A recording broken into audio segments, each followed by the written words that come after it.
Boa noite, boa noite. Como estão todos vocês? E a gente tá aqui, né? Para mais um dia de vida de terapeuta. Hoje tá um dia chuvoso aqui no Rio. E olá, boa noite. E a gente vai continuar, né? A trabalhar sempre a temática da semana anterior, porque a gente trabalha assim, né, com esses círculos concêntricos, né, com essa conduta de somando conhecimento.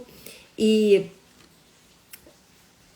essa semana eu vou convidar o Márcio mais uma vez para conversar conosco, para ele continuar falando um pouquinho da psicopedagogia. A gente precisa, ei Elaine, lindona, a gente precisa conversar e entender o que é psicopedagogia, qual a área de atuação da psicopedagogia, né?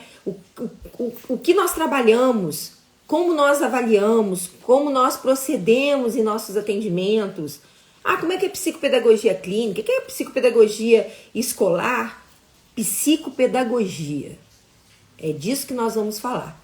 Mas no Vida de Terapeuta, a gente sempre abre umas coisinhas, né, que a gente vai adquirindo para nossos atendimentos. Eu gosto sempre de falar que o primeiro semestre é um período muito avaliativo para mim. Mesmo que eu faça avaliações formais, eu passo 6 meses preparando essa criança para começar o registro. E qualquer forma de registro, qualquer forma de expressão. Muitas pessoas acham que um autista ou uma criança com síndrome de Down, ela vai sair escrevendo antes de expressar com esse corpo, desenhar, pintar, cortar, rasgar, amassar, buscar, pensar. Então a gente tem muitas atividades que a gente pode trabalhar com essa criança antes. E eu terminei meu período de reavaliação agora, né, essa semana. Essa semana eu já estou elaborando os relatórios para entregar os planejamentos para os pais. E é hora de eu ir ao mercado, né? De eu buscar esses instrumentos de registro. E muita coisa nova tem aparecido no mercado para registrar que é confortável. Né? A gente tem uma pegada e às vezes tem que ser confortável para essa criança transcender, expressar no papel, ou no chão, ou num papelão, ou na parede, o que ela entendeu, né? O que ela denominou e o que ela consegue identificar com as formas. Então eu vou mostrar para vocês aqui algumas coisas que eu comprei para registro.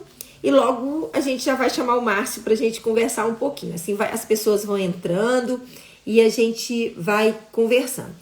E eu gosto sempre de falar, essa é a última semana de live aqui no Instagram. Depois eu vou precisar muito da ajuda de vocês para carregar todo mundo para o YouTube.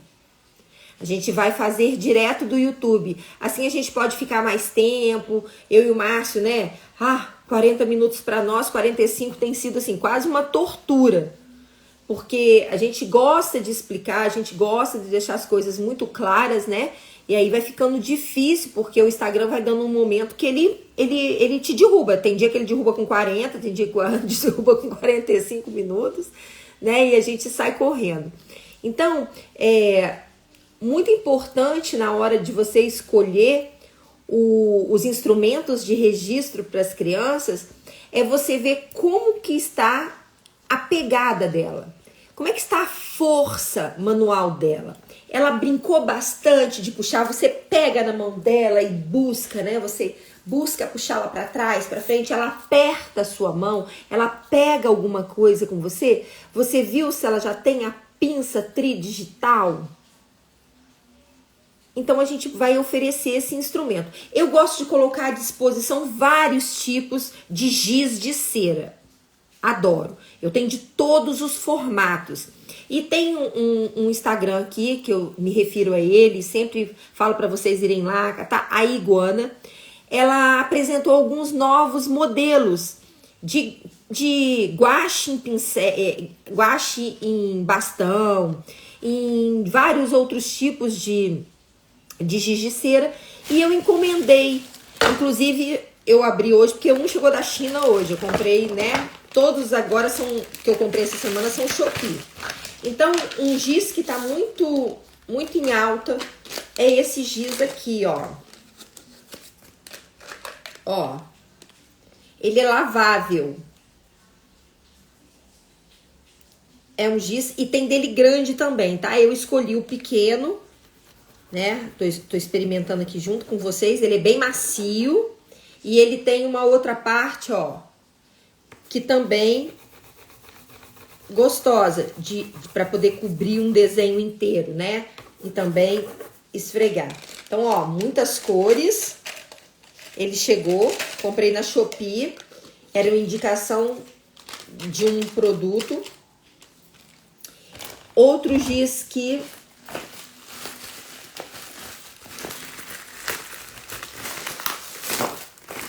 chegou.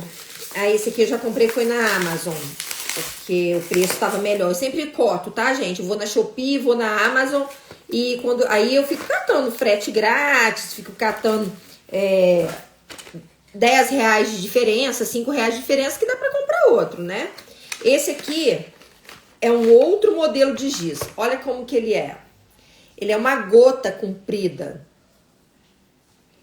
Então, também tem uma parte fina, bom de pegar, e tem uma parte, ó, bujuda, um pouco mais grossa. Esse aqui é da Faber-Castell, ó.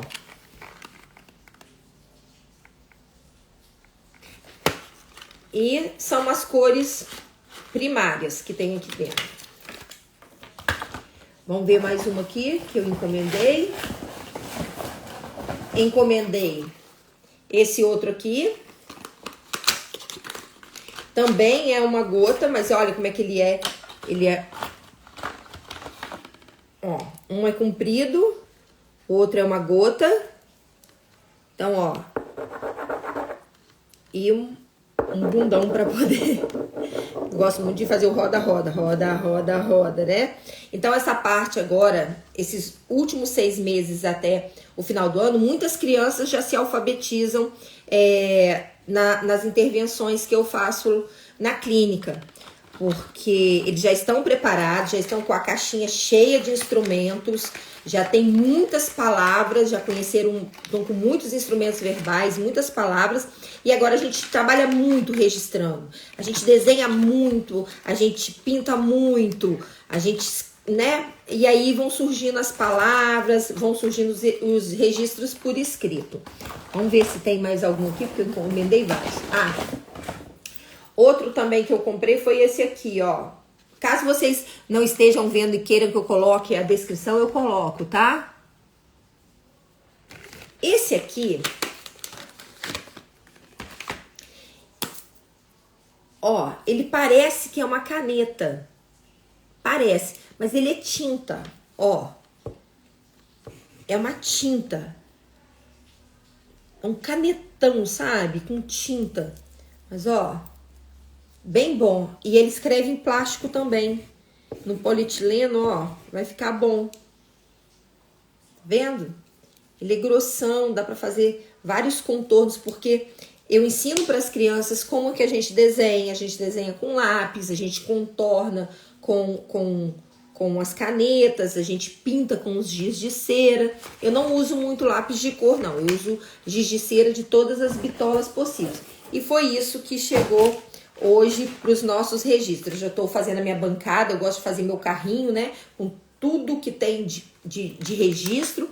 E eles ficam bastante à vontade para a gente poder trabalhar. Eu trabalho com alguns grupos e tem sido bem gostoso o nosso trabalho de registro.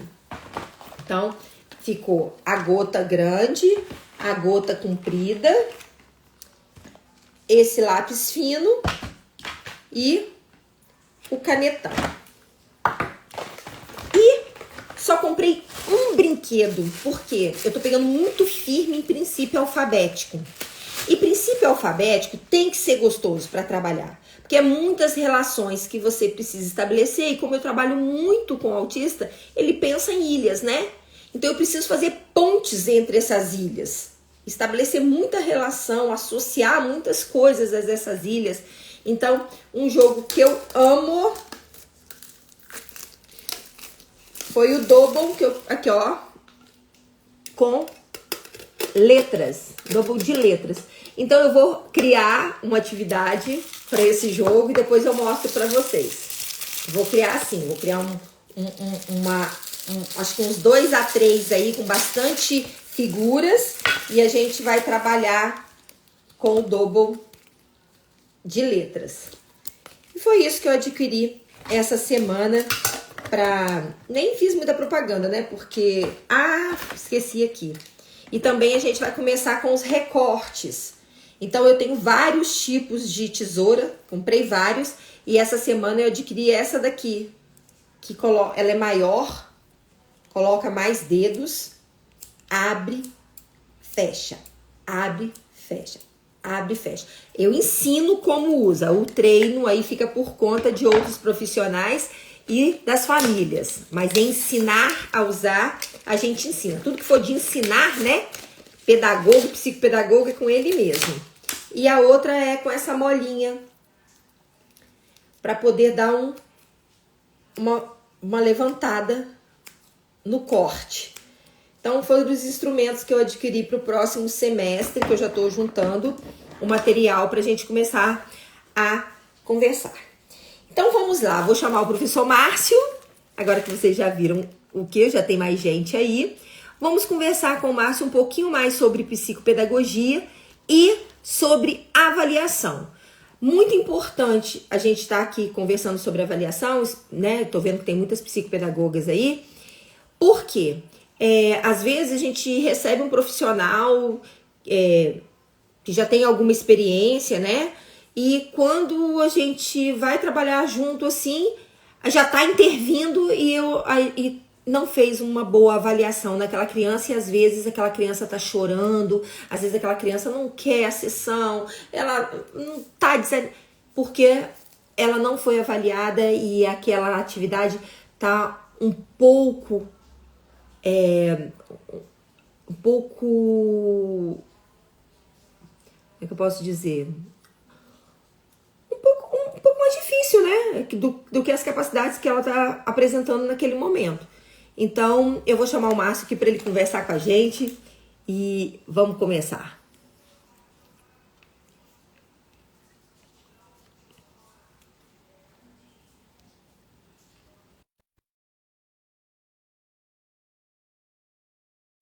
Pronto, já foi. Vamos esperar ele entrar. E hoje eu vou ver se eu vou conversando com o Márcio aqui e deixo... Oi, Márcio! Olá, boa. Ele acha que ele tá gostando disso, hein, gente? Eu convido agora, ele nem faz mais assim um doce. Não, hoje eu não posso, tenho um compromisso. Agora ele tá, ó. Saudades de dar aula no ensino superior. Ah, então é isso. Então, Márcio, eu te convidei hoje, né? Porque foi muito boa a sua exposição até agora sobre é, os métodos, os modelos, as abordagens e como você lindamente, eu assisti acho que já umas 3 vezes a live que você fez sobre a psicopedagogia e a importância da psicopedagogia, o que a psicopedagogia faz, quais são as implicações. E eu gostaria que você hoje falasse da psicopedagogia e o sistema de avaliação, a importância que é uma avaliação muito bem amarrada, de acordo com o que o paciente mereça, que esse aluno mereça, e que a gente faça uma boa intervenção. Você pode falar com a gente? Pode conversar conosco? Podemos. Eu acho que é importante a gente entender assim, alguns conceitos, né? A avaliação na cultura escolar e mesmo na psicopedagogia se usava muito após uma intervenção para você ver se aquilo que foi apresentado como informação, como conteúdo, aquela pessoa tinha aprendido, né? Isso era muito uma atividade de buscar os pré-requisitos, fazer uma avaliação diagnóstica que a gente falava na escola, né? Que é se o conteúdo do ano anterior tinha ficado alguma coisa, o que tinha que ser melhor aprendido, intensificado nas nossas turmas. Hoje, nós temos uma outra perspectiva, né? Nós fazemos a avaliação para fazer o perfil cognitivo ou de aprendizagem de uma pessoa. Qual é a diferença disso? Nós estávamos tão acostumados com crianças típicas que tinham alguma dificuldade, algum transtorno de aprendizagem específico, mas as questões sensoriais, as questões de lidar com a cultura escolar não eram um problema, né? Interação social também não era um grave problema. Hoje as coisas mudaram bastante, né? Com a inclusão, as pessoas que têm diferenciamento de funcionamento estão na nossa escola. E não é só na educação infantil, né? Nós estamos em todos os níveis escolares, de ensino médio, universidade, e na clínica também do psicopedagogo começou a chegar de uma outra forma. Outra questão também é que na semana passada nós discutimos isso. O psicopedagogo, pela característica dele de trabalhar questões psicológicas, cognitivas e também questões de aprendizagem, que tem a ver com os métodos de ensinar e as formas de aprender, nós nos tornamos profissionais de meio, de centro. O que quer dizer isso? Todos os processos terapêuticos passam por um processo de ensino e aprendizagem. Parece estranho, mas se você quer ativar a neuroplasticidade, se você quer fazer uma mudança neurológica, você tem que ensinar esse cérebro a aprender o movimento, aprender a fala, aprender várias questões. Então, para o cérebro, tudo é aprendizagem. Então, se é aprendizagem, nós estamos aí com uma preocupação que é do espaço do psicopedagogo, né? Por muito tempo se tinha uma cultura e tentou se afastar dessa centralidade do psicopedagogo porque se considerava que a aprendizagem era uma coisa vinculada à questão acadêmica. Mas não. Se eu quero aprender a mexer o meu braço novamente depois de um AVC ou um AVE, eu vou ter que aprender de novo a mexer meu braço, eu vou ter que aprender, fazer com que o meu cérebro aprenda a enervar, a ter uma percepção daquela parte do meu corpo novamente. Isso é aprendizagem, né? Se eu quero ensinar ou treinar uma habilidade de vida diária, eu vou ter que ensinar e vou ter que fazer um processo de aprendizagem. Às vezes você usa o termo treino, porque o treino, ele geralmente ocorre depois que houve o ensino, uma primeira modelagem de como a pessoa deveria fazer aquilo, e aí você vai intensificar esse trabalho até que essa competência seja adquirida e cristalizada. Mas isso tudo envolve essas questões que eu estou falando. Então, hoje nós avaliamos na psicopedagogia para criar um perfil daquele indivíduo, e não importa a idade dele, a condição dele, nós vamos fazer um perfil cognitivo. Bom, mas o que é cognitivo, né? Estamos discutindo isso já há 2 semanas. Cognitivo tem a ver com todo o processo de captação de informação, de significação dessa informação e da compreensão e contexto dessa informação. Então, a questão sensorial é responsável pela captação da informação, seja ela externa ao corpo ou interna do corpo. Se eu não sei avaliar isso, como é que eu vou avaliar a aptidão em aprender ou lidar com o ambiente ou lidar com os materiais de aprendizagem que eu vou apresentar? Eu não vou saber. E às vezes você tem uma criança que está chorando, uma pessoa com TDAH que não está conseguindo aprender com a forma que você está apresentando, uma pessoa com autismo que não consegue ficar naquele ambiente que você preparou para a aprendizagem, porque você não entende o perfil cognitivo que tem a ver com o sensorial dele. Outra questão são as questões sociocomportamentais ou socioemocionais. Eu tenho que saber como é que ele lida com as emoções dele nos processos de aprendizagem. Ele se sente incompetente, ele está ansioso, ele está nervoso, como as propostas de educação impactam ele. Se eu estou trabalhando em consultório ou clínica, como é que é o contexto de aprendizagem dessa escola? É com muitas pessoas, é uma dependência muito grande da professora, da mediadora, como é que isso se dá? Como é que é a aprendizagem ou as relações afetivas desse teu paciente ou aluno em relação à família? Como é que essa família lida, como é que ela acolhe, como é que ela valida os processos de aprendizagem, os processos cognitivos dessa pessoa? Isso é um outro ponto. E também, como é que são os processos de aprender dele? Como é que são as funções cognitivas? Como é que ele lida com as modalidades de comunicação? Ele lida melhor com o texto escrito? Ele lida melhor com a fala do professor? Ele lida mais com esquemas visuais? Ou ele precisa de movimentos corporais para aprender melhor? Isso tudo hoje, eu não gosto de usar o termo moderno, mas uma psicopedagogia mais contemporânea, que usa conhecimentos de várias áreas, como neurologia, da neuroplasticidade, da psicologia, precisa estar atualizado para fazer um bom trabalho. Eu sei que muitas vezes a gente ainda está preso a modelos básicos de simulação, de testezinhos, mas isso já não é mais possível. Então, hoje em dia a gente precisa fazer isso. Como fazemos isso? Seria uma segunda pergunta da Kelly. Bom, hoje temos alguns instrumentos, vou falar por alto de alguns.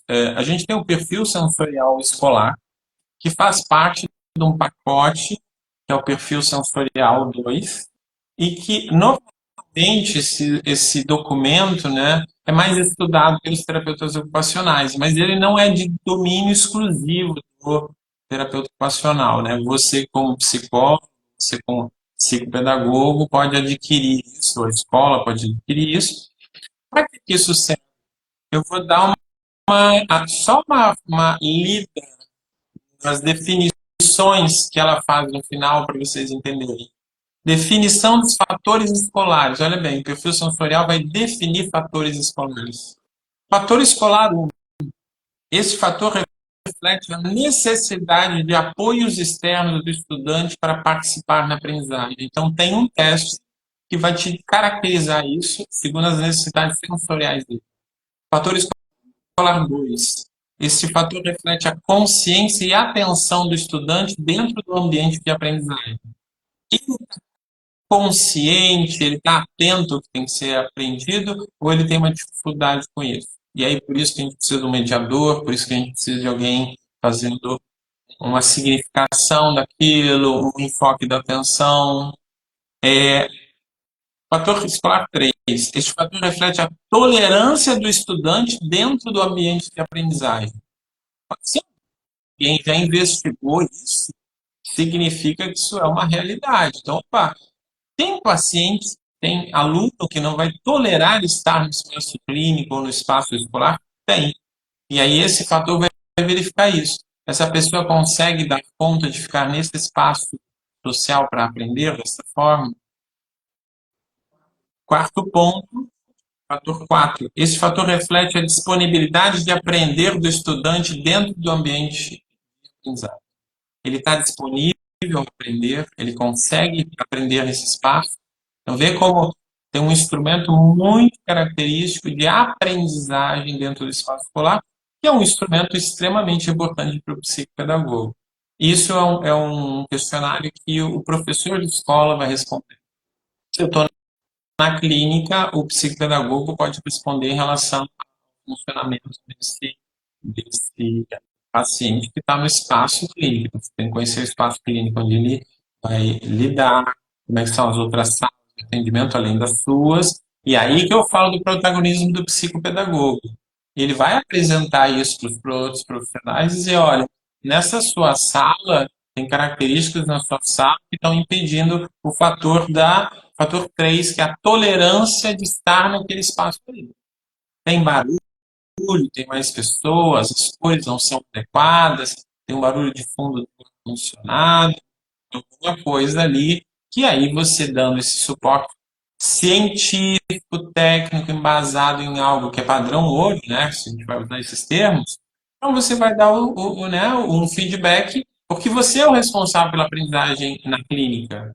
Então vai dizer, olha, na sala de tal linha, de tal trabalho, de tal especialidade, tem características ali que a gente tem que lidar com isso, porque ele não vai conseguir estar ali. Ó, ele não tem consciência e atenção para aprender isso que você está propondo dessa forma. Nota que não é da opinião do psicopedagogo, é um questionário, uma avaliação que você fez das características de funcionamento daquela pessoa naquele espaço terapêutico e você vai dar feedback para a equipe. Quando você for fazer um estudo de caso, ou quando você explicar, inclusive, para a equipe ou pro coordenador da equipe, diz, olha, nós como psicopedagogos estudamos as formas de aprender no ambiente, nos funcionamentos, e eu queria apresentar aqui uma proposta de a gente poder fazer essa avaliação dos processos de aprendizagem dentro da clínica, mesmo que seja em outras linhas, né, outras especialidades. Isso vai fazer muita diferença de reduzir choro, de a pessoa não querer fazer, de faltas, da mãe falar, fulaninho não consegue, ele não gosta de fazer a tal terapia, ele não gosta de entrar naquela sala. Por quê? Porque às vezes esses fatores que aqui está sendo colocado como escolar, mas ele pode ser aplicado a qualquer espaço de aprendizagem, vai acabar dificultando esse processo. Então, ali, com esse instrumento, você consegue orientar tanto a escola quanto a equipe. Outra coisa, aqui dos padrões sensoriais, né, por exemplo, exploração, criança exploradora. Você consegue ver o grau em que uma criança obtém estímulo sensorial. Uma criança com uma pontuação muito mais do que outras crianças, nesse padrão, busca estímulos sensoriais de uma taxa mais elevada que a outras. Então, por exemplo, às vezes você vê criança que precisa se movimentar muito, que fica fazendo barulhos, né, sons, ou batendo no seu corpo. Esses são os buscadores de características sensoriais, que aí você tem que ver quais são. E se você estiver trabalhando numa equipe multidisciplinar, você pode pedir auxílio do teu terapeuta ocupacional para dar significado a essas questões.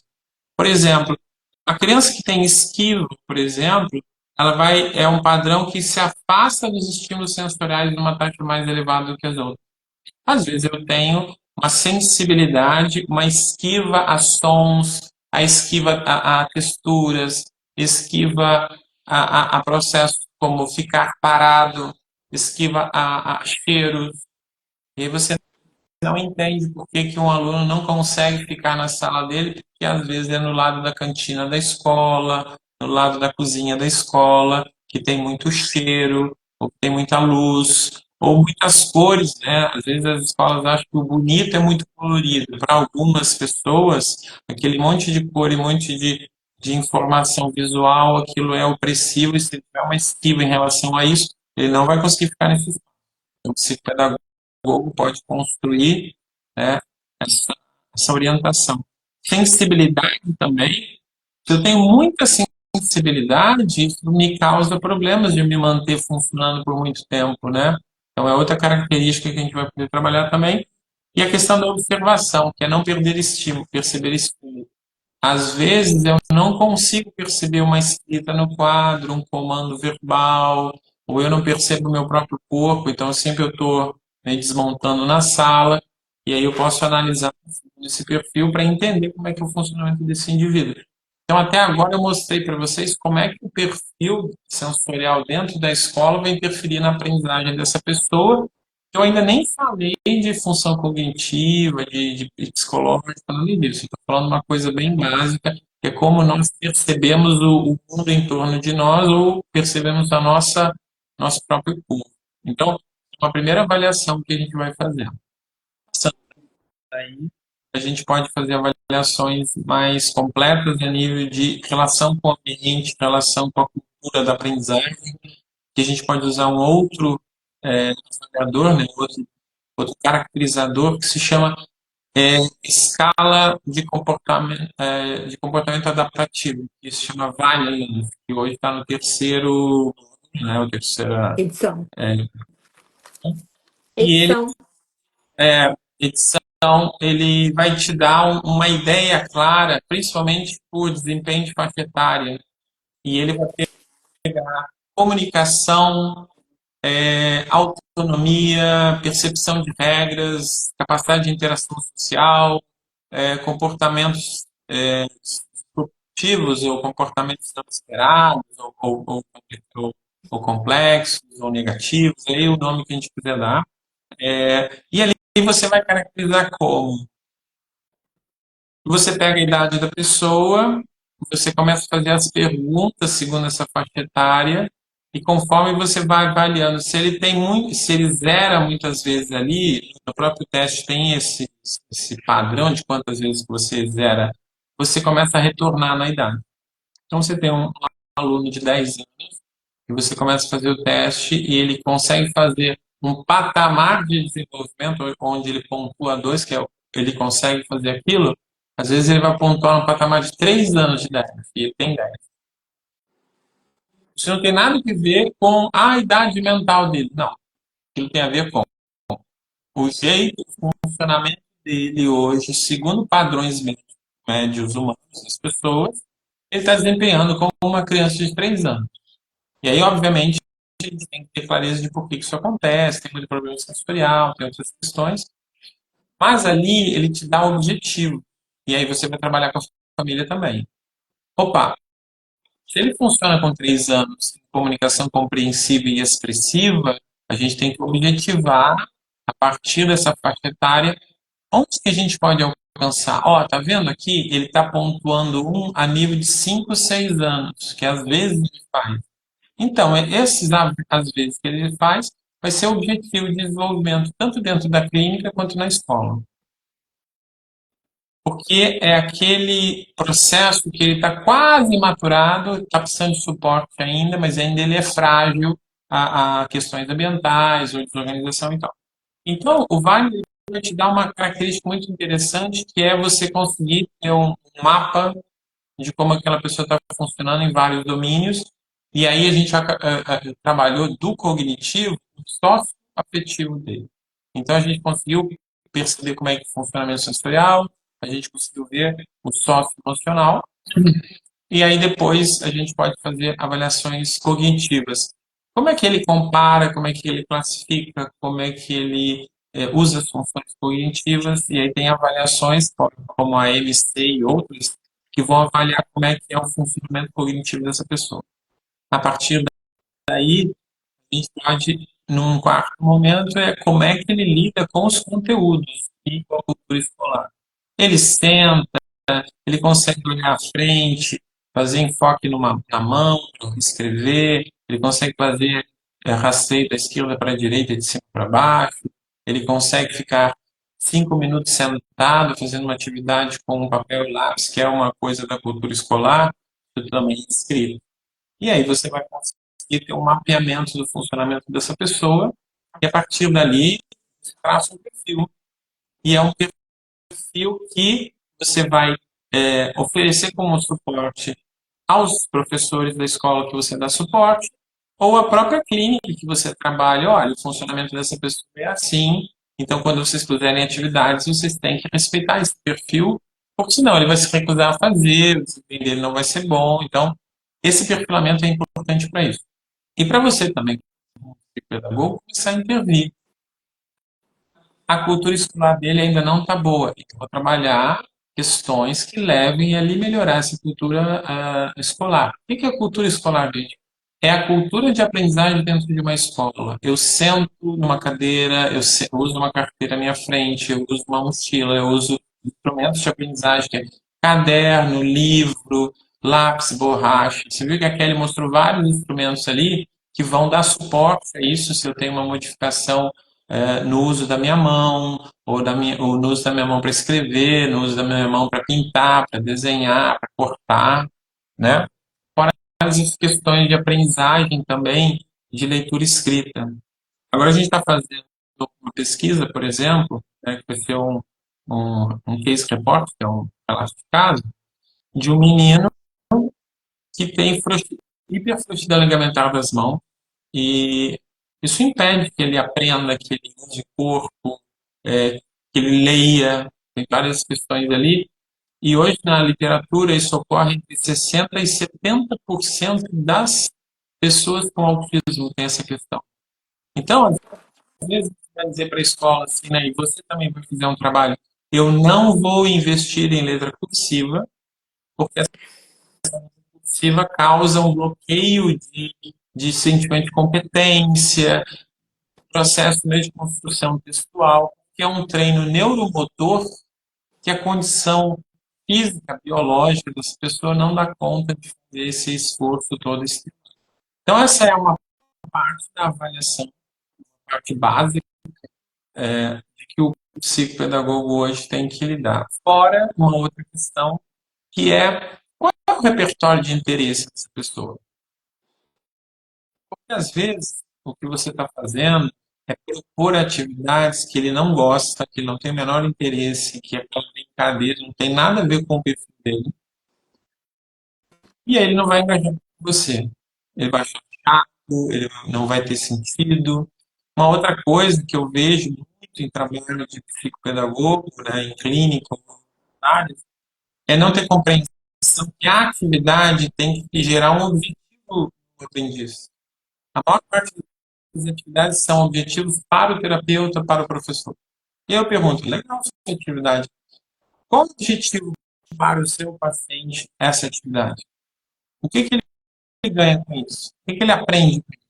Por que que vai ser interessante para ele fazer a tua atividade?